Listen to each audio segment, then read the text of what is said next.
ಎಲ್ಲರಿಗೂ ನಮಸ್ತೆ.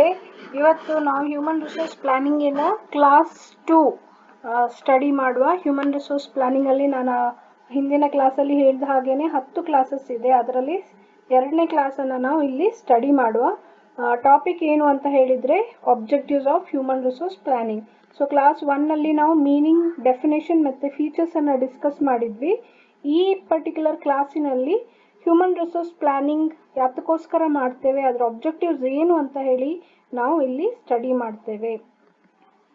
So the various objectives of human resource planning includes 12 objectives. So human resource planning ಅನ್ನ ಮಾಡಬೇಕು ಅಂತ ಹೇಳಿದ್ರೆ ಒಂದು ಗುರಿಯನ್ನ, ಉದ್ದೇಶವನ್ನ, ಆಬ್ಜೆಕ್ಟಿವ್ಸ್ ಅನ್ನ ಇಟ್ಕೊಂಡೇ ಪ್ಲಾನಿಂಗ್ ಅನ್ನ ಮಾಡಬೇಕಾಗುತ್ತೆ. ಹಾಗಾದ್ರೆ ಏನೆಲ್ಲ ಹ್ಯೂಮನ್ ರಿಸೋರ್ಸ್ ಪ್ಲಾನಿಂಗಿನ ಆಬ್ಜೆಕ್ಟಿವ್ಸ್ ಬರುತ್ತೆ ಅಂತ ಹೇಳಿದ್ರೆ ಇಲ್ಲಿ ನಾನು 12 ಆಬ್ಜೆಕ್ಟಿವ್ಸ್ ಅನ್ನ ಗುರುತಿಸಿದ್ದೇನೆ. ಸೊ ಈ 12 ಆಬ್ಜೆಕ್ಟಿವ್ಸ್ ಅನ್ನ ಈ ಕ್ಲಾಸಿನಲ್ಲಿ ನಾವು ಸ್ಟಡಿ ಮಾಡುವ. First objective to analyse current workforce, second one to achieve goals, third to promote employees, fourth to determine manpower gap, fifth to develop economy, sixth to provide information, seventh to make effective utilization of human resources, eighth to forecast human resource requirements, ninth human resource audit, 10th effective management of change, 11th use of manpower productively, and 12th helps creating, modifying and recasting human resource policies, procedures and practices. So ಈ 12 objectives ಅನ್ನ ನಾವು ಇಲ್ಲಿ slide ಅಲ್ಲಿ study ಮಾಡುವ. So first 3 objectives in this particular slide is to analyse current workforce. Human resource planning volunteers to assist in analysing the competency of present workforce.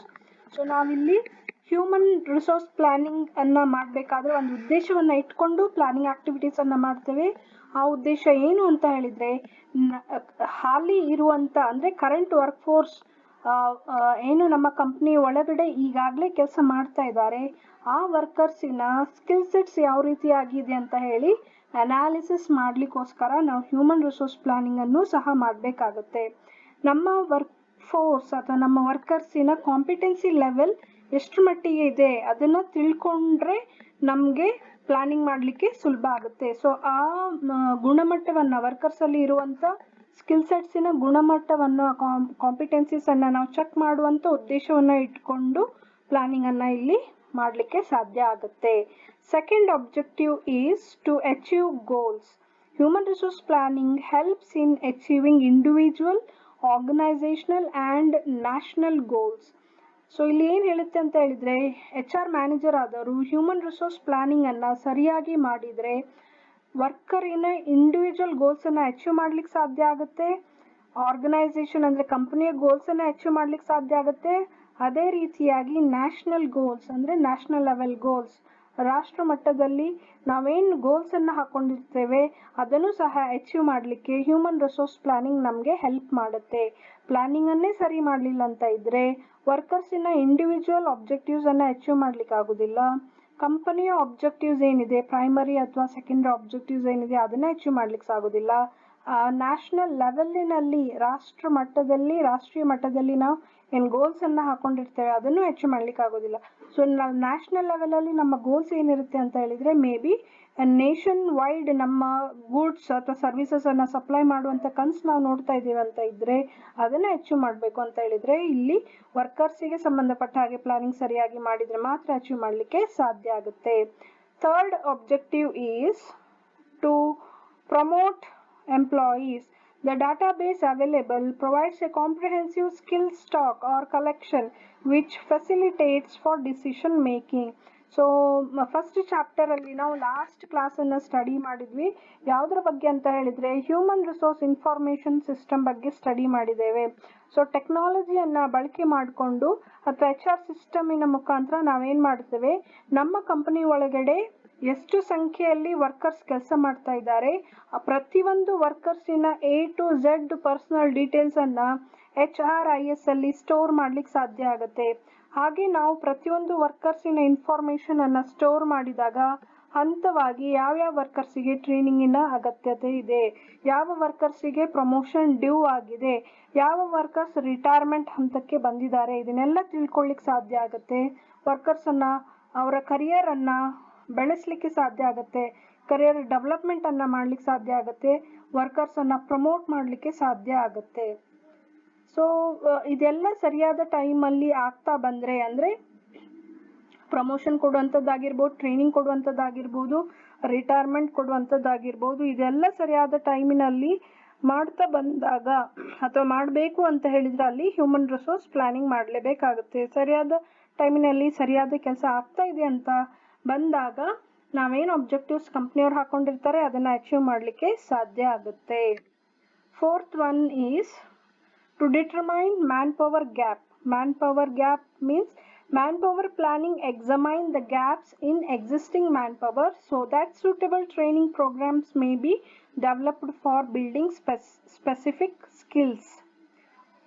So ಇಲ್ಲಿ ನಾನು ಮುಂಚಿನ ಕ್ಲಾಸಲ್ಲಿಯೂ ಸಹ ಹೇಳ್ತಾ ಬಂದಿದ್ದೇನೆ. ಏನು ಅಂತ ಹೇಳಿದರೆ, ಸ್ಕಿಲ್ ಸೆಟ್ಸ್ ಅಂತ ತಗೊಂಡಾಗ ವರ್ಕರ್ಸನ್ನು 3 ಗುಂಪಲ್ಲಿ ನಾವು ಡಿವೈಡ್ ಮಾಡ್ಲಿಕ್ಕೆ ಸಾಧ್ಯ ಆಗುತ್ತೆ. Skilled workers, unskilled workers, semi skilled workers ಅಂತ ಹೇಳಿ. ಸೊ ಇಲ್ಲಿ ಮ್ಯಾನ್ ಪವರ್ ಪ್ಲಾನಿಂಗ್ ಅಥವಾ ಹ್ಯೂಮನ್ ರಿಸೋರ್ಸ್ ಪ್ಲಾನಿಂಗ್ ಮಾಡಿದಾಗ ನಮಗೆ ಗೊತ್ತಾಗುತ್ತೆ ಎಷ್ಟು ಸಂಖ್ಯೆಯಲ್ಲಿ ವರ್ಕರ್ಸಿನ ಸ್ಕಿಲ್ ಸೆಟ್ಸ್ ಚೆನ್ನಾಗಿದೆ, ಎಷ್ಟು ವರ್ಕರ್ಸಿನ ಸ್ಕಿಲ್ ಸೆಟ್ಸ್ ಚೆನ್ನಾಗಿಲ್ಲ, ಅವನಿಗೆ ಟ್ರೈನಿಂಗಿನ ಅಗತ್ಯತೆ ಇದೆ ಅಂತ ಹೇಳಿ ಇಲ್ಲಿ ಪ್ಲಾನಿಂಗ್ ಮಾಡಿದಾಗ ನಮಗೆ ಅದು ಗೊತ್ತಾಗುತ್ತೆ. ಸೊ ಆ ಗ್ಯಾಪನ್ನು ಇಲ್ಲಿ ಫೈಂಡ್ ಔಟ್ ಮಾಡ್ಲಿಕ್ಕೆ ಸಾಧ್ಯ ಆಗುತ್ತೆ. ಯಾವ ಗ್ಯಾಪ್ ಅಂತ ಹೇಳಿದರೆ man power gap. Manpower gap ಏನು ಅಂತ ಹೇಳಿದರೆ, ಕೆಲವೊಂದು ಕೆಲಸವನ್ನು ಮಾಡಲಿಕ್ಕೆ ನಮಗೆ ಎಫಿಷಿಯಂಟ್ ವರ್ಕರ್ಸ್ ಬೇಕಾಗಿರ್ತಾರೆ. ಬಟ್ ನಮ್ಮಲ್ಲಿ ಇರುವಂಥ ವರ್ಕರ್ಸ್ ಇನ್ಎಫಿಷಿಯಂಟ್ ವರ್ಕರ್ ಇದ್ದಾರೆ ಅಥವಾ ಸೆಮಿ ಸ್ಕಿಲ್ಡ್ ವರ್ಕರ್ಸ್ ಇದ್ದಾರೆ ಅಂತ ಇದ್ದಾಗ ಅಲ್ಲಿ ಗ್ಯಾಪ್ ಇರ್ತದೆ ನೋಡಿ. ಅಂದರೆ ಸ್ಕಿಲ್ಡ್ ವರ್ಕರ್ಸ್ ಮತ್ತು ಸೆಮಿ ಸ್ಕಿಲ್ಡ್ ವರ್ಕರ್ಸಿನ ನಡುವೆ ಇರುವಂಥ ಗ್ಯಾಪ್, ಆ ಗ್ಯಾಪನ್ನು ಫೈಂಡ್ ಔಟ್ ಮಾಡಲಿಕ್ಕೆ ಸಾಧ್ಯ ಆಗುತ್ತೆ. ಯಾಕೆ ಈ ಮ್ಯಾನ್ ಪವರ್ ಗ್ಯಾಪನ್ನು ಫೈಂಡ್ ಔಟ್ ಮಾಡಬೇಕು ಅಂತ ಹೇಳಿದರೆ, ಅವರನ್ನು ಕನ್ವರ್ಟ್ ಮಾಡಲಿಕ್ಕೆ, ಸೆಮಿ ಸ್ಕಿಲ್ಡ್ ವರ್ಕರ್ಸಿಂದ ಸ್ಕಿಲ್ಫುಲ್ ವರ್ಕರ್ಸ್ ಆಗಿ ಕನ್ವರ್ಟ್ ಮಾಡಲಿಕ್ಕೆ, ಅವ್ರಿಗೆ ಟ್ರೈನಿಂಗನ್ನು ಕೊಡಲಿಕ್ಕೆ ಈ ಗ್ಯಾಪನ್ನು ಫೈಂಡ್ ಔಟ್ ಮಾಡಬೇಕಾಗುತ್ತೆ. ಸೊ ಇದು ಒಂದು ಉದ್ದೇಶವನ್ನು ಇಟ್ಕೊಂಡು ನಾವು ಹ್ಯೂಮನ್ ರಿಸೋರ್ಸ್ ಪ್ಲಾನಿಂಗನ್ನು ಮಾಡ್ತೇವೆ. ಈಗ ಫಾರ್ ಎಕ್ಸಾಂಪಲ್, ಒಬ್ಬ ಸ್ಟೂಡೆಂಟ್ ನಮಗೆ ಬೇಕು, ಆ ಸ್ಟೂಡೆಂಟ್ 80% ಸ್ಕೋರ್ ಮಾಡಿರಬೇಕು ಅಂತ ಹೇಳಿ ನಾವು ಒಂದು ಸ್ಟ್ಯಾಂಡರ್ಡನ್ನು ಫಿಕ್ಸ್ ಮಾಡಿದ್ದೇವೆ ಅಂತ ಇದ್ದಾಗ, ಸ್ಟೂಡೆಂಟಿನಲ್ಲಿ 60% ಮಾತ್ರ ಅಕಾಡೆಮಿಕ್ ಪರ್ಫಾರ್ಮೆನ್ಸ್ ಇದೆ ಅಂತ ಇದ್ದಾಗ ಅಲ್ಲಿ ಗ್ಯಾಪ್ ಬರ್ತದೆ. 20% ಇನ್ನೂ ಅವನು ಚೆನ್ನಾಗಿ ಓದಿ 20% ಅವನು ಇಂಪ್ರೂವ್ ಮಾಡ್ಕೋಬೇಕಾಗತ್ತೆ ಪರ್ಸಂಟೇಜಿನಲ್ಲಿ, ಸ್ಟಡೀಸಿನಲ್ಲಿ. ಸೊ ಆವಾಗ ನಾವೇನು ಮಾಡ್ಬೋದು, ಆ ಗ್ಯಾಪನ್ನು 20% ಗ್ಯಾಪನ್ನು ಫೈಂಡ್ ಔಟ್ ಮಾಡಿಬಿಟ್ಟು ಅಂಥ ಸ್ಲೋ ಲರ್ನರಿಗೆ ನಾವೇನು ಮಾಡ್ಬೋದು, ಸ್ಪೆಷಲ್ ಕ್ಲಾಸನ್ನು ತೊಗೋಬೋದು ಅಥವಾ ಕೋಚಿಂಗ್ ಕ್ಲಾಸನ್ನು ತೊಗೋಬೋದು ಅಥವಾ ರೆಮಿಡಿಯಲ್ ಕ್ಲಾಸನ್ನು ತೊಗೊಂಡು ಅವರನ್ನು ಇಂಪ್ರೂವೈಸ್ ಮಾಡ್ಲಿಕ್ಕೆ ಸಾಧ್ಯ ಆಗುತ್ತೆ. ಅದೇ ಸೇಮ್ ಫಿಲಾಸಫಿ ಇಲ್ಲಿಯೂ ಸಹ ಅಪ್ಲೈ ಮಾಡುವಂಥದ್ದು. ಯಾವ ವರ್ಕರ್ಸಿನಲ್ಲಿ ಟ್ಯಾಲೆಂಟ್ಸ್ ಇಲ್ಲ ಅದನ್ನು ಗುರ್ತಿಸ್ಕೊಂಡು ಆ ವರ್ಕರ್ಸನ್ನು ನಾವೇನು ಮಾಡಬೇಕಾಗುತ್ತೆ, ಟ್ರೈನಿಂಗ್ ಮುಖಾಂತರ ಸ್ಕಿಲ್ಸನ್ನು ಕಲಿಸಿಕೊಡ್ಬೇಕಾಗತ್ತೆ. ಸೊ ಈ ಉದ್ದೇಶನ ಇಟ್ಕೊಂಡು ನಾವು ಪ್ಲಾನಿಂಗನ್ನು ಮಾಡಬೇಕಾಗುತ್ತೆ. ಇನ್ನೊಂದು ಹ್ಯೂಮನ್ ರಿಸೋರ್ಸ್ ಪ್ಲಾನಿಂಗಿನ ಅಬ್ಜೆಕ್ಟಿವ್ಸ್ ಏನು ಅಂತ ಹೇಳಿದರೆ, to develop economy at the national level. Manpower planning is required for economic development. So human ರಿಸೋರ್ಸಸ್ಸಿಗೆ ಸಂಬಂಧಪಟ್ಟ ಹಾಗೆ ಪ್ಲಾನಿಂಗನ್ನು ನಾವು ಕರೆಕ್ಟಾಗಿ ಮಾಡಬೇಕು. ಯಾಕೆ ಅಂತ ಹೇಳಿದರೆ, ಹ್ಯೂಮನ್ ರಿಸೋರ್ಸಸ್ ಸರಿಯಾಗಿ ಕೆಲಸ ಮಾಡ್ತಾ ಇದ್ದಾರೆ, ಸರಿಯಾದ ಕೆಲಸವನ್ನು ಸರಿಯಾದ ಟೈಮಿನಲ್ಲಿ ಸರಿಯಾದ ಜಾಗದಲ್ಲಿ ಕೆಲಸವನ್ನು ಮಾಡ್ತಾ ಇದ್ದಾರೆ ಅಂತ ಇದ್ದರೆ, ಇದರಿಂದ ಯಾವುದೇ ಒಂದು ಕಂಟ್ರಿಯ ಇಕಾನಮಿ ಏನಿದೆ ಅದು ಡೆವಲಪ್ ಆಗ್ಲಿಕ್ಕೆ ಸಾಧ್ಯ ಆಗುತ್ತೆ. ಇಂಡಿಯನ್ ಇಕಾನಮಿಯಲ್ಲಿ ಡೆವಲಪ್ಮೆಂಟನ್ನು ಕಾಣಬೇಕು ಅಂತ ಹೇಳಿದರೆ, ಸರಿಯಾದ ಸಂಖ್ಯೆಯಲ್ಲಿ ಸರಿಯಾದ ವರ್ಕರ್ಸ್ ಸರಿಯಾದ ಟೈಮಿನಲ್ಲಿ ಕೆಲಸ ಮಾಡಿದರೆ ಮಾತ್ರ ಅದು ಸಾಧ್ಯ ಆಗುತ್ತೆ. ಇಲ್ಲ ಅಂತ ಇದ್ದರೆ ಇಂಡಿಯನ್ ಇಕಾನಮಿ ಡೆವಲಪ್ ಮಾಡೋದು ಸ್ವಲ್ಪ ಕಷ್ಟ ಸಾಧ್ಯ ಆಗಿರುತ್ತೆ. ನಾವು ಮುಂಚೆಯಿಂದನೂ ಸಹ ಸ್ಟಡಿ ಮಾಡ್ತಾ ಬಂದ್ವಿ. ಏನು ಅಂತ ಹೇಳಿದರೆ, India is A developing country ಅಂತ ಹೇಳಿನೇ ಸ್ಟಡಿ ಮಾಡ್ತಾ ಬಂದ್ವಿ. ತುಂಬ ವರ್ಷದಿಂದ ಇವಾಗಲೂ ಸಹ ಅದೇ ಸೆಂಟೆನ್ಸಸ್ ಓದ್ತಾ ಬರ್ತೇವೆ. ಬಟ್ ಅದು ಡೆವಲಪಿಂಗ್ ಕಂಟ್ರಿ ಏನಿದೆ ಇಂಡಿಯಾ, ಅದನ್ನು ಡೆವಲಪ್ಡ್ ಕಂಟ್ರಿಯಾಗಿ ಕನ್ವರ್ಟ್ ಮಾಡಬೇಕು ಅಂತ ಹೇಳಿದರೆ ಅದು ಇಂಡಿಯಾದಲ್ಲಿ ಇರುವಂಥ ಪಾಪ್ಯುಲೇಷನಿಂದಾನೇ ಸಾಧ್ಯ ಆಗುತ್ತೆ, ಇಂಡಿಯನ್ ಸಿಟಿಸನ್ನಿಂದಾನೇ ಸಾಧ್ಯ. ಸೊ ಇಂಡಿಯನ್ ಸಿಟಿಸನ್ ಇಲ್ಲಿ ಏನು ಮಾಡಬೇಕಾಗುತ್ತೆ, ತಮ್ಮಲ್ಲಿ ಇರುವಂಥ ಸ್ಕಿಲ್ ಸೆಟ್ಸನ್ನು ಇಂಪ್ರೂವೈಸ್ ಮಾಡ್ಕೊಂಡು ಹೋದಾಗ ಮಾತ್ರ ಇಕಾನಮಿಯಲ್ಲಿ ಡೆವಲಪ್ಮೆಂಟನ್ನು ತರಲಿಕ್ಕೆ ಸಾಧ್ಯ ಆಗುತ್ತೆ, ಪೊಸಿಷನನ್ನು ಕನ್ವರ್ಟ್ ಮಾಡಲಿಕ್ಕೆ ಸಾಧ್ಯ ಆಗುತ್ತೆ. 6th objective is to provide information. The information obtained through human resource planning is highly important for identifying surplus and unutilized human resources. So human resource planning ಅಲ್ಲಿ ನಮಗೆ ಒಂದು ವಿಷಯ ಗೊತ್ತಾಗುತ್ತೆ ಏನು ಅಂತ ಹೇಳಿದ್ರೆ ಯಾವ ಆರ್ಗನೈಸೇಷನ್ ಅಲ್ಲಿ ಹೆಚ್ಚು ಸಂಖ್ಯೆಯಲ್ಲಿ ವರ್ಕರ್ಸು ಇದ್ದಾರೆ ಅಂದ್ರೆ ಅಗತ್ಯತೆಗಿಂತ ಜಾಸ್ತಿ ವರ್ಕರ್ಸ್ ಕೆಲಸ ಮಾಡ್ತಾ ಇದ್ದಾರೆ ಅಂತ ಹೇಳಿ ಗುರುತಿಸ್ಲಿಕ್ಕೆ ಸಾಧ್ಯ ಆಗುತ್ತೆ. ಮತ್ತೆ ಅದರ ಜೊತೆಗೆ ಯಾವ ವರ್ಕರ್ಸಿನಿಂದ ನಾವು ಇನ್ನೂ ಕೆಲಸ ತಗೊಳ್ತಾ ಇಲ್ಲ ಅಂದ್ರೆ ಅಪಾಯಿಂಟ್ ಮಾಡಿದ್ದೇವೆ, ಆ ವರ್ಕರಲ್ಲಿ ಟ್ಯಾಲೆಂಟ್ ಇದೆ, ಬಟ್ ನಾವು ಅವರನ್ನು ಗುರುತಿಸುವಲ್ಲಿ ಎಲ್ಲೋ ನಾವು ಎಡವಿದ್ದೇವೆ. ಸೊ ಅದನ್ನು ಸಹ ತಿಳ್ಕೊಳ್ಳಿಕ್ಕೆ ಹ್ಯೂಮನ್ ರಿಸೋರ್ಸ್ ಪ್ಲಾನಿಂಗ್ ಅಲ್ಲಿ ಸಾಧ್ಯ ಆಗುತ್ತೆ. ಸೊ ಸಂಖ್ಯೆಗಿಂತ ಎಷ್ಟು ಅಗತ್ಯತೆ ಇದೆ ಆ ಸಂಖ್ಯೆಗಿಂತನೂ ಜಾಸ್ತಿ ವರ್ಕರ್ಸ್ ಅನ್ನ ಅಪಾಯಿಂಟ್ ಮಾಡಿದ್ರೆ ಕಂಪ್ನಿಗೂ ಯಾವುದೇ ಲಾಭ ಬರೋದಿಲ್ಲ, ಕಂಪ್ನಿಗೆ ಅದು ಎಕ್ಸ್ಪೆಂಡಿಚರೇ ಆಗುತ್ತೆ. ಎಕ್ಸ್ಟ್ರಾ ವರ್ಕರ್ಸ್ಗೆ ಸುಮ್ಮನೆ ಸಂಬಳ ಕೊಡಬೇಕಾಗುತ್ತೆ. ಅದೇ ರೀತಿಯಾಗಿ ಅನ್ಯುಟಿಲೈಸ್ಡ್ ಹ್ಯೂಮನ್ ರಿಸೋರ್ಸಸ್ ಅಂತ ಹೇಳಿದ್ರೆ ಹ್ಯೂಮನ್ ರಿಸೋರ್ಸಸ್ ಅಲ್ಲಿ ಟ್ಯಾಲೆಂಟ್ ಇದೆ, ಸ್ಕಿಲ್ ಸೆಟ್ಸ್ ಇದೆ, ಬಟ್ HR ಮ್ಯಾನೇಜರ್ ಆದವರು ಎಲ್ಲೋ ಅದನ್ನ ಪರಿಗಣಿಸದೇನೆ ಇಗ್ನೋರ್ ಮಾಡಿ ಅಂತ ವರ್ಕರ್ಸ್ ಅನ್ನ ಸ್ಕಿಲ್ ಇರುವಂತ ವರ್ಕರ್ಸ್ ಅನ್ನ ನೆಗ್ಲೆಕ್ಟ್ ಮಾಡಿ ಅವರಿಂದ ಕೆಲಸವನ್ನ ಮಾಡಿಸ್ಕೊಳ್ಳಿಕ್ಕೆ HR ಮ್ಯಾನೇಜರಿನಿಂದ ಆಗ್ತಾ ಇಲ್ಲ ಅಂತ ಇದ್ದಾಗ ಅದನ್ನ ನಾವು ಅನ್ಯುಟಿಲೈಸ್ಡ್ ಹ್ಯೂಮನ್ ರಿಸೋರ್ಸಸ್ ಅಂತ ಹೇಳ್ತೇವೆ. ಸೊ ಎಲ್ಲೆಲ್ಲಿ ಒಳ್ಳೆ ವರ್ಕರ್ಸ್ ಇದ್ದು ಅವರ ಉಪಯೋಗವನ್ನ HR ಮ್ಯಾನೇಜರ್ ತನ್ನ ಬಿಸ್ನೆಸ್ ಅಲ್ಲಿ ಮಾಡಿಸ್ಕೊಳ್ತಾ ಇಲ್ಲ ಅಂತ ಹೇಳಿ ಆ ವಿಷಯವನ್ನ ಕಂಡು ಹಿಡಿಯಲಿಕ್ಕೆ ಇಲ್ಲಿ ಹ್ಯೂಮನ್ ರಿಸೋರ್ಸ್ ಪ್ಲಾನಿಂಗ್ ಅಲ್ಲಿ ಸಾಧ್ಯ ಆಗುತ್ತೆ. Next, seventh objective is to make effective utilization of human resources. Planning of human resources is the main responsibility of management to ensure effective utilization of present and future manpower. ಈಗ ನಮ್ಮ company ಒಳಗಡೆ ಎಷ್ಟು ಸಂಖ್ಯೆಯಲ್ಲಿ ನಾವು workers ಅನ್ನ appoint ಮಾಡ್ಕೊಂಡಿದ್ದೇವೆ ಆ ವರ್ಕರ್ಸಿನಿಂದ ಸರಿಯಾದ ಕೆಲಸವನ್ನ ನಾವು ಮಾಡಿಸ್ಕೊಳ್ತಾ ಬರಬೇಕಾಗುತ್ತೆ. ಅಂದ್ರೆ ನಾವು ಹೇಗೂ ತಿಂಗಳ ಆದ ನಂತರ ಅವರಿಗೆ ಸಂಬಳವನ್ನ ಕೊಡ್ಲೇಬೇಕಾಗುತ್ತೆ. ಸೊ ಸಂಬಳವನ್ನ ಸುಮ್ಮನೆ ಕೊಡುವಂತದ್ದಲ್ಲ, ಅವರಿಂದ ಕೆಲಸವನ್ನ ಮಾಡಿಸ್ಕೊಳ್ಳುವಂತ ಕಲೆ ಹ್ಯೂಮನ್ ರಿಸೋರ್ಸ್ ಮ್ಯಾನೇಜರಿನಲ್ಲಿ ಇರಬೇಕಾಗುತ್ತೆ. ಅದೇ ರೀತಿಯಾಗಿ ಆ ವರ್ಕರ್ಸ್ ಏನಿರ್ತಾರಲ್ವಾ ಅವರಿಂದ ಕೆಲಸವನ್ನ ಮಾಡಿಸ್ಕೋಬೇಕು. ಟ್ಯಾಲೆಂಟ್ಸ್ ಇರ್ಬೋದು, ಸ್ಕಿಲ್ಸ್ ಇರ್ಬೋದು ವರ್ಕರ್ಸಿನಲ್ಲಿ, ಕೆಲವರು ಅದನ್ನ ವ್ಯಕ್ತಪಡಿಸೋದಿಲ್ಲ. ನಾನಿಷ್ಟು ಬ್ರಿಲಿಯಂಟ್ ಇದ್ದೇನೆ, ನನಗೆ ಇಷ್ಟು ನಾಲೆಜ್ ಇದೆ, ನನಗೆ ಇಷ್ಟು ಎಕ್ಸ್ಪೀರಿಯನ್ಸ್ ಇದೆ ಅಂತ ಹೇಳಿ ಕೆಲವೊಂದು ವರ್ಕರ್ಸ್ ಅದನ್ನ ಎಕ್ಸ್ಪ್ರೆಸ್ ಮಾಡಲ್ಲ, ವ್ಯಕ್ತಪಡಿಸೋದಿಲ್ಲ. ಯಾಕೆ ಅಂತ ಹೇಳಿದ್ರೆ ಅವರಿಗೆ ಅಡಿಷನಲ್ ರೆಸ್ಪಾನ್ಸಿಬಿಲಿಟೀಸ್ ಅವ್ರ ಮೈ ಮೇಲೆ ಬರುತ್ತೆ, ಅವ್ರ ತಲೆಗೆ ಬರುತ್ತೆ ಅಂತ ಹೇಳ್ಬಿಟ್ಟು ಅವ್ರು ಅದನ್ನ ವ್ಯಕ್ತಪಡಿಸೋದಿಲ್ಲ. ಹಾಗಾದಾಗ ಏನಾಗುತ್ತೆ, ವರ್ಕರ್ಸ್ ಇಂದ ನಮ್ಗೆ ಅವರ ಟ್ಯಾಲೆಂಟ್ಸ್ ಅನ್ನ ನಮ್ಮ ಕಂಪನಿಯ ಬಿಸ್ನೆಸ್ ಆಕ್ಟಿವಿಟೀಸ್ಗೆ ಉಪಯೋಗ ಮಾಡ್ಲಿಕ್ಕೆ ಆಗೋದಿಲ್ಲ. ಸೊ ಅದು ಎಲ್ಲೋ ಒಂದ್ ಕಡೆ ನಮ್ಮಲ್ಲಿ ಸಂಪತ್ತು ಇದ್ದು ಬಳಕೆ ಮಾಡ್ಲಿಕ್ಕೆ ಆಗೋದಿಲ್ಲ, ಆ ಪರಿಸ್ಥಿತಿಗೆ ಬಂದ್ಬಿಡ್ತೇವೆ. ಸೊ ನಮ್ಮ ಆಬ್ಜೆಕ್ಟಿವ್ ಏನಾಗಿರ್ಬೇಕು ಅಂತ ಹೇಳಿದ್ರೆ to make effective utilisation of human resources. ಎಷ್ಟು ಸಂಖ್ಯೆಯಲ್ಲಿ ನಾವು ವರ್ಕರ್ಸ್ ಅನ್ನ ಅಪಾಯಿಂಟ್ ಮಾಡಿದ್ದೇವೆ ಇವಾಗ ಅಥವಾ ಫ್ಯೂಚರ್ ಅಲ್ಲಿ ಅಪಾಯಿಂಟ್ಮೆಂಟ್ ಮಾಡ್ಲಿಕ್ಕೆ ಹೋಗ್ತಾ ಇದ್ದೇವೆ, ಆ ಎಲ್ಲ ವರ್ಕರ್ಸಿನಿಂದ ಒಳ್ಳೆ ರೀತಿಯಾದಂತ ಕೆಲಸವನ್ನ ನಾವು ಮಾಡ್ಕೋಬೇಕಾಗುತ್ತೆ. 8th objective is to forecast human resource requirements. To determine the future human resource planning is needed in an organization. So human ರಿಸೋರ್ಸ್ಗೆ ಸಂಬಂಧಪಟ್ಟ ಹಾಗೆ ಒಂದು ಕಂಪನಿ ಪ್ಲಾನಿಂಗ್ ಅನ್ನ ಮಾಡ್ತಾ ಇದೆ ಅಂತ ಇದ್ರೆ ಅದರಿಂದ ಫ್ಯೂಚರ್ ಅಲ್ಲಿ ನಮ್ಗೆ ಎಷ್ಟು ಸಂಖ್ಯೆಯಲ್ಲಿ ವರ್ಕರ್ಸ್ ಬೇಕು ಆ ವಿಷಯನೂ ಸಹ ತಿಳ್ಕೊಳ್ಳಿಕ್ಕೆ ಸಾಧ್ಯ ಆಗುತ್ತೆ. ಇವಾಗ ಹ್ಯೂಮನ್ ರಿಸೋರ್ಸ್ ಪ್ಲಾನಿಂಗ್ ಅಲ್ಲಿ ನಾವು ಲೆಕ್ಕ ಹಾಕ್ತೇವೆ ಏನು ಅಂತ ಹೇಳಿದ್ರೆ ಎಷ್ಟು ಖಾಲಿ ಹುದ್ದೆ ಇದೆ, ಆ ಖಾಲಿ ಹುದ್ದೆ ಎಷ್ಟು ಮಟ್ಟಿಗೆ ಭರ್ತಿ ಆಗಿದೆ, ಫ್ಯೂಚರ್ ಅಲ್ಲಿ ಇನ್ನೆಷ್ಟು ಜನರು ನಮ್ಗೆ ಬೇಕಾಗಿರ್ತಾರೆ, ಯಾವ ರೀತಿಯಾದಂತ ವರ್ಕರ್ಸ್ ಬೇಕಾಗಿರುತ್ತಾರೆ, ಅದನ್ನೆಲ್ಲ ಹ್ಯೂಮನ್ ರಿಸೋರ್ಸ್ ಪ್ಲಾನಿಂಗ್ ಅಲ್ಲಿ ನಾವು ಪ್ಲಾನ್ ಮಾಡ್ತಾ ಬರ್ತೇವೆ. ಸೊ ಪ್ಲಾನ್ ಮಾಡ್ತಾ ಬಂದಾಗ ಫ್ಯೂಚರ್ ಅಲ್ಲಿ ಇರುವಂತ ರಿಕ್ವೈರ್ಮೆಂಟ್ಸ್ ಅನ್ನು ಸಹ ನಮ್ಗೆ ಫುಲ್ಫಿಲ್ ಮಾಡ್ಲಿಕ್ಕೆ ಸಾಧ್ಯ ಆಗುತ್ತೆ. ಅಂದ್ರೆ ಫ್ಯೂಚರ್ ಅಲ್ಲಿ ಎಷ್ಟು ಸಂಖ್ಯೆಯಲ್ಲಿ ವರ್ಕರ್ಸಿನ ಅಗತ್ಯತೆ ಬರುತ್ತೆ ಅದನ್ನು ಸಹ ನಾವು ಇವಾಗ್ಲೇನೆ ಕ್ಯಾಲ್ಕುಲೇಟ್ ಮಾಡ್ಲಿಕ್ಕೆ ಸಾಧ್ಯ ಆಗುತ್ತೆ. ಪ್ಲಾನಿಂಗ್ ಮಾಡ್ಲಿಲ್ಲ ಅಂತ ಇದ್ದಾಗ ಫ್ಯೂಚರ್ ಅಲ್ಲಿ ಎಷ್ಟು ಸಂಖ್ಯೆಯ ವರ್ಕರ್ಸಿನ ಅಗತ್ಯತೆ ನಮ್ಗೆ ಬೀಳುತ್ತೆ ಅಂತ ಹೇಳಿ ತಿಳ್ಕೊಳ್ಳೋದು ಕಷ್ಟ ಆಗುತ್ತೆ. Another objective is human resource audit. Human resource planning process is comprised of estimating the future needs and determining the present supply of manpower resources. So planning ಅಂತ ಬಂದಾಗಲೇ ಹ್ಯೂಮನ್ ರಿಸೋರ್ಸ್ ಪ್ಲಾನಿಂಗ್ ಅಂತ ಬಂದಾಗಲೇ ನಮಗೆ ಗೊತ್ತಾಗುತ್ತೆ ಏನು ಅಂತ ಹೇಳಿದರೆ ನಾವು ವರ್ಕರ್ಸ್ಗೆ ಸಂಬಂಧಪಟ್ಟ ಹಾಗೆ ಪ್ಲಾನಿಂಗ್ ಅನ್ನು ಮಾಡ್ತೇವೆ. ಯಾವ ವಿಷಯವನ್ನ ಇಲ್ಲಿ ಗಮನಕ್ಕೆ ತಗೊಳ್ತೇವೆ ಅಂದ್ರೆ demand and supply of human resources. Demand ಅಂತ ಹೇಳಿದ್ರೆ ನಮ್ಮ ಕಂಪನಿಗೆ ಎಷ್ಟು ಸಂಖ್ಯೆಯ ವರ್ಕರ್ಸಿನ ಅಗತ್ಯತೆ ಇದೆ, ಸಪ್ಲೈ ಅಂತ ಹೇಳಿದ್ರೆ ಎಷ್ಟು ಜನರು ಇದ್ದಾರೆ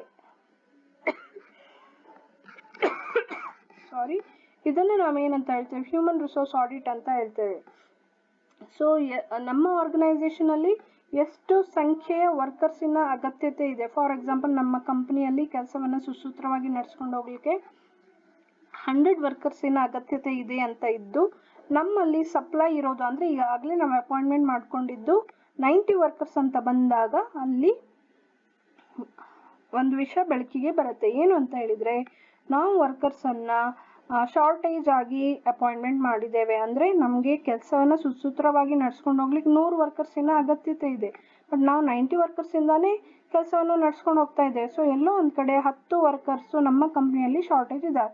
ಸೊ ನಾವೇನು ಈ ವಿಷಯ ಬೆಳಕಿಗೆ ಬಂದಾಗ ನಾವೇನು ಮಾಡಬೇಕಾಗತ್ತೆ, ಫ್ಯೂಚರಲ್ಲಿ 10 ವರ್ಕರ್ಸನ್ನು ನಾವು ಅಪಾಯಿಂಟ್ಮೆಂಟ್ ಮಾಡುವಂಥ ಕ್ರಮವನ್ನು HR ಮ್ಯಾನೇಜರ್ ತಗೋಬೇಕಾಗುತ್ತೆ. ಸೊ ಈ ವಿಷಯವನ್ನು ತಿಳ್ಕೊಳ್ಳಿಕ್ಕೆ ಪ್ಲಾನಿಂಗ್ ಮಾಡಿದಾಗ ಮಾತ್ರ HR ಮ್ಯಾನೇಜರಿಂದ ಸಾಧ್ಯ ಆಗುತ್ತೆ. 10th objective of human resource planning is effective management of change. ಅಂದರೆ ಏನೇ ವಾತಾವರಣದಲ್ಲಿ, ಅಂದರೆ ವರ್ಕಿಂಗ್ ಎನ್ವೈರ್ಮೆಂಟ್ ಆಗಿರ್ಬೋದು, ಅಥವಾ ಮಾರ್ಕೆಟಿಂಗ್ ಕಂಡೀಷನಲ್ಲಿ ಆಗಿರ್ಬೋದು, ಅಥವಾ ಇಂಟರ್ನ್ಯಾಷನಲ್ ಲೆವೆಲಲ್ಲಿ ಇರುವಂಥ ಮಾರ್ಕೆಟಿನಲ್ಲಿ ಏನೇ ಚೇಂಜಸ್ ಬಂದರೆ ಆ ಚೇಂಜಸನ್ನು ನಾವು ಮ್ಯಾನೇಜ್ ಮಾಡುವಂಥ ಸ್ಕಿಲ್ ನಮ್ಮಲ್ಲಿ ಇರಬೇಕು. Proper planning is required to cope with changes in market conditions, technology, products and government regulations in an effective way. ಸರಿಯಾಗಿ ನಾವು ಹ್ಯೂಮನ್ ರಿಸೋರ್ಸಸ್ಗೆ ಸಂಬಂಧಪಟ್ಟ ಹಾಗೆ ಪ್ಲಾನಿಂಗ್ ಮಾಡಿದಾಗ ಮಾರ್ಕೆಟಲ್ಲಿ ಏನೇ ಚೇಂಜಸ್ ಬರಲಿ, ಟೆಕ್ನಾಲಜಿಯಲ್ಲಿ ಏನೇ ಚೇಂಜಸ್ ಆಗಲಿ, ಗೌರ್ಮೆಂಟ್ ತರುವಂಥ ರೂಲ್ಸ್ ಆ್ಯಂಡ್ ರೆಗ್ಯುಲೇಷನ್ಸಲ್ಲಿ ಏನೇ ಚೇಂಜಸ್ ಆಗಲಿ, ಅದನ್ನೆಲ್ಲ ನಾವು ಕಾನ್ಫಿಡೆಂಟಿಂದ ಫೇಸ್ ಮಾಡಲಿಕ್ಕೆ ಸಾಧ್ಯ ಆಗುತ್ತೆ. ಮಾರ್ಕೆಟಿಂಗ್ ಕಂಡೀಷನ್ಸ್ ಅಂತ ಹೇಳಿದರೆ, ಕೆಲವೊಮ್ಮೆ ನಮಗೆ ಫಾರಿನ್ ವರ್ಕರ್ಸಿನ ಸರ್ವಿಸಸ್ ಬೇಕಾಗಿರುತ್ತೆ.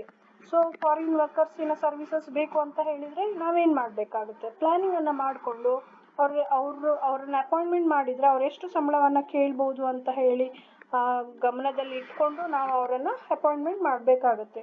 ಅದು ಪ್ಲಸ್ ಕ್ಯಾಪಿಟಲನ್ನು ಸಹ ಗಮನದಲ್ಲಿ ಇಟ್ಕೊಂಡು ಅಪಾಯಿಂಟ್ಮೆಂಟ್ ಮಾಡುವಂಥ ವಿಷಯಕ್ಕೆ ಕೈ ಹಾಕಲಿಕ್ಕೆ ಸಾಧ್ಯ ಆಗುತ್ತೆ. ಟೆಕ್ನಾಲಜಿ ಚೇಂಜಸ್, ಸೊ ನಾವು ಈಗಾಗಲೇ ಔಟ್ಡೇಟೆಡ್ ಅಥವಾ ಟ್ರೆಡಿಷನಲ್ ಟೆಕ್ನಾಲಜಿಯನ್ನು ಯೂಸ್ ಮಾಡ್ತಾ ಇದ್ದೇವೆ. ಬಟ್ ಮಾರ್ಕೆಟಿನಲ್ಲಿ ಸೊಫಿಸ್ಟಿಕೇಟೆಡ್ ಟೆಕ್ನಾಲಜಿ ಇದೆ ಅಂತ ಇದ್ದರೆ ನಾವೇನು ಮಾಡಬೇಕು, ಸೊಫಿಸ್ಟಿಕೇಟೆಡ್ ಟೆಕ್ನಾಲಜಿಯನ್ನು ಪರ್ಚೇಸ್ ಮಾಡುವಂಥ ಪ್ಲ್ಯಾನಿಂಗನ್ನು ನಾವಿಲ್ಲಿ ಮಾಡಬೇಕಾಗುತ್ತೆ. ಇಲ್ಲ ನಮ್ದು ಹಳೆಯದೇ ಟೆಕ್ನಾಲಜಿಯನ್ನು ಉಪಯೋಗಿಸ್ಕೊಂಡು ವರ್ಕರ್ಸಿಗೆ ಆ ಹಳೆ ಟೆಕ್ನಾಲಜಿಯನ್ನು ಕೊಟ್ಟು ಕೆಲಸ ಮಾಡ್ಕೊಂಡು ಹೋಗಿ ಅಂತ ಹೇಳಿದರೆ ಅವ್ರು ಏನು ಮಾಡ್ತಾರೆ, ಅವರಲ್ಲಿ ಸ್ಕಿಲ್ ಇದ್ದು ಟ್ಯಾಲೆಂಟ್ ಇದ್ದರೂ ಸಹ ಅದನ್ನು ತೋರಿಸ್ಲಿಕ್ಕೆ ಹೋಗೋದಿಲ್ಲ. ಅದೇ ಹಳೆ ಟೆಕ್ನಾಲಜಿಯಲ್ಲಿ ಅವ್ರು ಕೆಲಸ ಮಾಡ್ತಾ ಬರ್ತಾರೆ.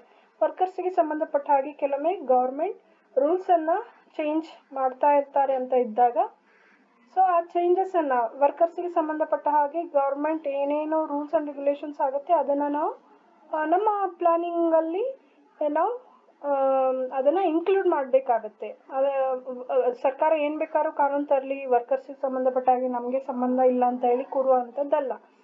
ಸೊ ಇಲ್ಲಿ ಏನೇ ಚೇಂಜಸ್ ಬರಲಿ ಅದನ್ನು ಇಫೆಕ್ಟಿವ್ ಆಗಿ ಮ್ಯಾನೇಜ್ ಮಾಡುವಂಥ ಮನಸ್ಥಿತಿ HR ಮ್ಯಾನೇಜರಲ್ಲಿ ಬರಬೇಕು ಅಂತ ಹೇಳಿದರೆ ಅವನು ಹ್ಯೂಮನ್ ರಿಸೋರ್ಸಿಗೆ ಸಂಬಂಧಪಟ್ಟ ಹಾಗೆ ಸರಿಯಾಗಿ ಪ್ಲ್ಯಾನಿಂಗನ್ನು ಮಾಡಬೇಕಾಗತ್ತೆ.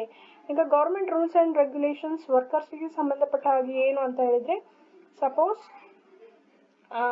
ಈಗ ಮಿನಿಮಮ್ ವೇಜಸ್ ಆ್ಯಕ್ಟ್ ಬಂತು ಅಂದರೆ ವುಮನ್ ವರ್ಕರ್ಸಿಗೆ ಮತ್ತು ಮೆನ್ ವರ್ಕರ್ಸಿಗೆ ಸರಿಯಾದಂಥ ಸಂಬಳವನ್ನು, ಒಂದು ದಿವಸಕ್ಕೆ ಇಂತಷ್ಟು ಸಂಬಳವನ್ನು ಕೊಡಬೇಕು ಅಂತ ಬಂದಾಗ ಅಷ್ಟು ಸಂಬಳವನ್ನು ಕೊಡಲೇಬೇಕಾಗತ್ತೆ. ವುಮನ್ ವರ್ಕರ್ ಮತ್ತು ಮೆನ್ ವರ್ಕರಿಗೆ ಒಂದು ದಿವಸಕ್ಕೆ ಅಷ್ಟು ಸಂಬಳವನ್ನು, ಮಿನಿಮಮ್ ವೇಜನ್ನು ಕೊಡಲೇಬೇಕಾಗುತ್ತೆ. ಸೊ ಸಪೋಸ್ ನಮ್ಮ ಕಂಪ್ನಿಯ ಆ ರೂಲ್ಸನ್ನು ಗಮನದಲ್ಲಿ ಇಟ್ಕೊಳ್ದೇನೆ ಕಡಿಮೆ ಸಂಬಳವನ್ನು, ಸರ್ಕಾರ ನಿಗದಿಪಡಿಸಿದಂಥ ಸಂಬಳಕ್ಕಿಂತನೂ ನಾವು ಕಡಿಮೆ ಕೊಡ್ತಾ ಇದೆ ಅಂತ ಇದ್ದರೆ ಆವಾಗ ಅಂಥ ವರ್ಕರ್ಸ್ ಏನು ಮಾಡ್ಬೋದು, ನಮ್ಮ ಕಂಪ್ನಿಯ ವಿರುದ್ಧ ಕೇಸನ್ನು ಫೈಲ್ ಮಾಡ್ಬೋದು, ಕೇಸನ್ನು ಕೋರ್ಟಲ್ಲಿ ಫೈಲ್ ಮಾಡ್ಬೋದು. ಮಿನಿಮಮ್ ವೇಜ್ ಆ್ಯಕ್ಟಿನ ಪ್ರಕಾರ ಒಂದು ದಿವಸದಲ್ಲಿ ಸರ್ಕಾರ ಒಬ್ಬ ಮಹಿಳೆಯ ಉದ್ಯೋಗಿಗೆ ಅಥವಾ ಪುರುಷ ಉದ್ಯೋಗಿಗೆ ಇಂತಿಷ್ಟು ಸಂಬಳವನ್ನು ನಿಗದಿಪಡಿಸಿದ್ದಾರೆ.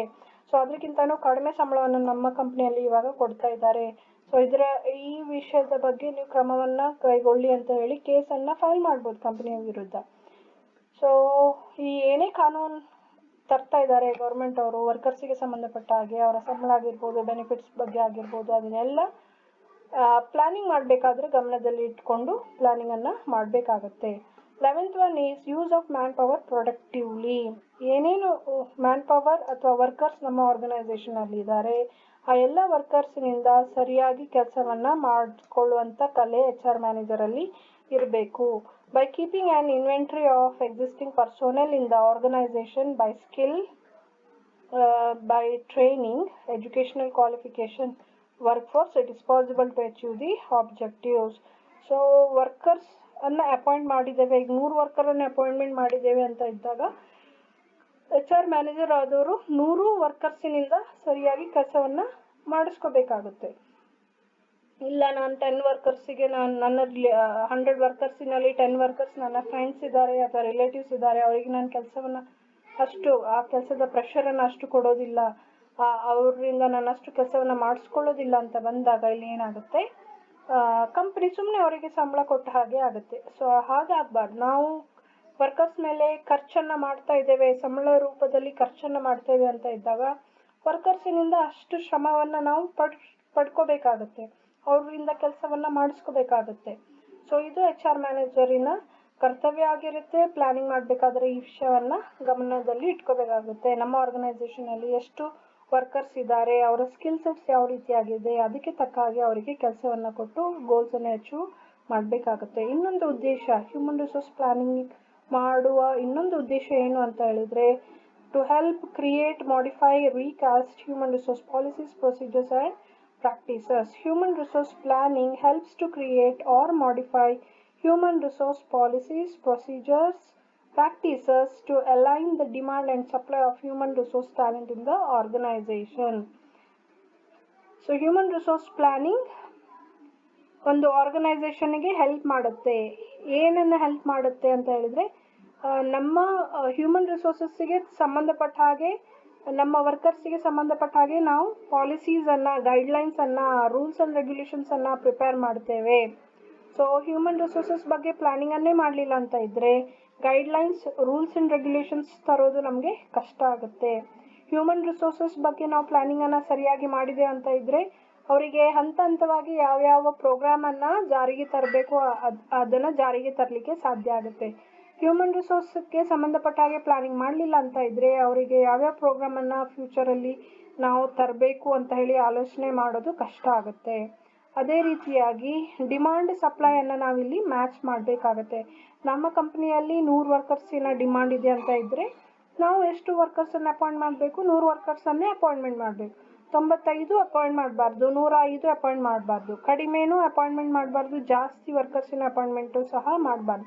ಕಡಿಮೆ ಮಾಡಿದಾಗ ಏನಾಗುತ್ತೆ, ಈಗ ಸಪೋಸ್ 100 ರಿಕ್ವೈರ್ಮೆಂಟ್ ಇದೆ, ಡಿಮಾಂಡ್ ಇದೆ, ನಾವು 95 ವರ್ಕರ್ಸ್ ಅನ್ನ ಮಾತ್ರ ಅಪಾಯಿಂಟ್ಮೆಂಟ್ ಮಾಡಿದೆ ಅಂತ ಇದ್ದಾಗ ಉಳಿದ 5 ವರ್ಕರ್ಸ್ ಮಾಡುವಂತ ಕೆಲಸದ ಬರ್ಡನ್ ಏನಿರುತ್ತಲ್ವಾ ಅದು 95 ವರ್ಕರ್ಸ್ ಮೇಲೆ ಬೀಳುತ್ತೆ. ಹಾಗೆ ಆಗಬಾರ್ದು.